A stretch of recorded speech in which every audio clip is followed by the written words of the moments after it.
నిన్ను చూసినప్పుడే కనకదుర్గకు నేను మొక్కుకున్నా నీకు కన్ను పట్టుకుంటానని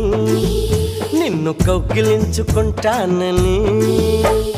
నిన్ను కొలిసినప్పుడే సాయిబాబాకు నేను మొక్కుకున్నా నీతో సంధి చేసుకుంటానని నీతో సందులోకి వస్తానని రాఘవేంద్ర స్వామికి మొక్కుకున్నా నీతో భాగస్వామినవుతానని మూడు కళ్ళ శివునికి మొక్కుకున్నా నీతో 3 రాత్రులవ్వాలని ఆఖరికి